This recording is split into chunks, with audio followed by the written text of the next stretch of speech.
ಸ್ಫೂರ್ತಿದಾಯಕ ನುಡಿಮುತ್ತುಗಳು. ನಿಮ್ಮ ಮೇಲೆ ನೀವು ಅವಲಂಬಿಸಿ ಹಾಗೂ ಧೈರ್ಯ ನಿಮ್ಮೊಳಗೆ ಹುಟ್ಟಬೇಕೆಂಬುದನ್ನು ತಿಳಿದಿರಿ. ಅದು ಸಮಯ ತೆಗೆದುಕೊಳ್ಳುತ್ತದೆ, ಆದರೆ ನೀವು ಅದಕ್ಕಾಗಿ ಕೆಲಸ ಮಾಡಲೇಬೇಕಾಗುತ್ತದೆ. ಹಣ ಎಂಬುದು ಜನರನ್ನು ಅಪರೂಪಕ್ಕೆ ಒಗ್ಗೂಡಿಸುತ್ತದೆ. ಬಹುಪಾಲು ಸಂದರ್ಭಗಳಲ್ಲಿ ಜನರ ನಡುವೆ ಬಿರುಕನ್ನು ಮೂಡಿಸುತ್ತದೆ. ಗುರಿ ಇದ್ದು ಪ್ರಯತ್ನಿಸದೇ ಇದ್ದರೆ ಅದು ಬರೀ ಕನಸು.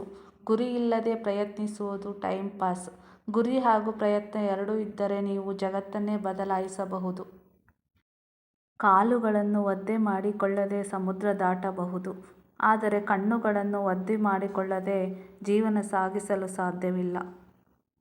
ನಿಮ್ಮನ್ನು ನಿರ್ಲಕ್ಷಿಸುವವರು ಎಂತಹ ಮಹಾನ್ ವ್ಯಕ್ತಿಗಳಾಗಿದ್ದರೂ ಅವರಿಂದ ದೂರವಿರಿ. ನಿಮಗೆ ಬೆಲೆ ಕೊಡುವವರು ಸಾಮಾನ್ಯ ವ್ಯಕ್ತಿಗಳಾಗಿದ್ದರೂ ಪರವಾಗಿಲ್ಲ, ಅವರನ್ನು ಗೌರವಿಸಿ. ಒಬ್ಬ ವ್ಯಕ್ತಿಯ ಮೌಲ್ಯ ನಿರ್ಧರಿಸಲು ನಾವು ಅವನ ಹಣ, ಅಧಿಕಾರ, ಅಂತಸ್ತೇ ಮುಖ್ಯವೆಂದು ತಿಳಿಯುತ್ತೇವೆ. ಆದರೆ ನಿಜವಾಗಿ ಒಬ್ಬನ ಬಗ್ಗೆ ತಿಳಿಯುವುದು ಅವನ ಗುಣ, ವಿಶ್ವಾಸ ಮತ್ತು ಸನ್ನಡತೆಗಳಿಂದ. ಜಗತ್ತಿನ ಅನೇಕ ಸಮಸ್ಯೆಗಳಿಗೆ ಇವತ್ತಿಗೂ ಉತ್ತರ ಸಿಕ್ಕಿಲ್ಲ. ಆದರೆ ಜಗತ್ತು ಬೆಳೆಯುವುದು ಮಾತ್ರ ನಿಂತಿಲ್ಲ, ಏಕೆಂದರೆ ಕಾಡುವ ಶಕ್ತಿಗಿಂತ ಕಾಪಾಡುವ ಶಕ್ತಿ ಬಲಿಷ್ಠವಾಗಿದೆ.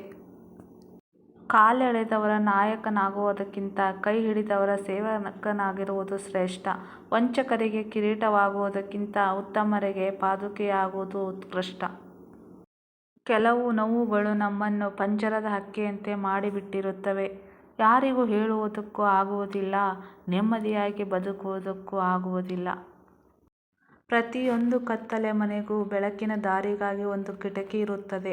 ಅದೇ ರೀತಿ ನಮ್ಮ ಕಷ್ಟದ ಜೀವನದಲ್ಲೂ ಸುಖದ ದಾರಿಗಾಗಿ ಒಂದು ದಾರಿ ಇದ್ದೇ ಇರುತ್ತದೆ. ಅರಳುವ ಹೂವಿಗೆ ಪ್ರತಿದಿನ ಒಂದು ಹೊಸ ಜೀವನ. ಮನುಷ್ಯನು ತನ್ನ ಜೀವನದ ಪ್ರತಿದಿನವನ್ನು ಹೊಸ ದಿನವೆಂದು ಜೀವಿಸಿದರೆ ಜೀವನ ತುಂಬ ಸುಂದರವಾಗಿರುತ್ತದೆ. ಬದುಕು ಎಂದರೆ ನದಿಯ ಹಾಗೆ, ಕೊನೆಯಿಲ್ಲದ ಪಯಣ. ಯಾವುದೂ ನಮ್ಮ ಜೊತೆ ಶಾಶ್ವತವಾಗಿ ಉಳಿಯುವುದಿಲ್ಲ.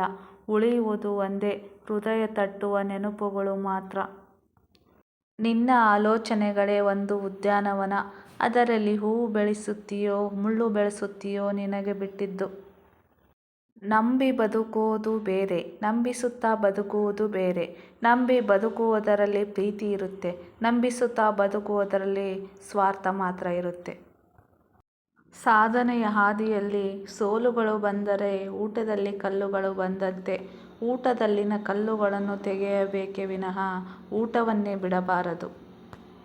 ಯಾರ ಎದುರು ಮನಸ್ಫೂರ್ತಿ ನಗ್ತೀರೋ ಅವರ ಜೊತೆ ಇಡೀ ದಿನ ಕಳೆಯಬಹುದು. ಹಾಗೆಯೇ ಯಾರ ಜೊತೆ ಮನಸ್ಸು ಬಿಚ್ಚಿ ಅಳ್ತೀರೋ ಅವರ ಜೊತೆ ಇಡೀ ಜೀವನವನ್ನೇ ಕಳೆಯಬಹುದು. ಸಹನೆ ನಿನ್ನದಾದರೆ ಸಕಲವೂ ನಿನ್ನದೇ. ವಿನಯ ನಿನ್ನದಾದರೆ ವಿಜಯವೂ ನಿನ್ನದೇ.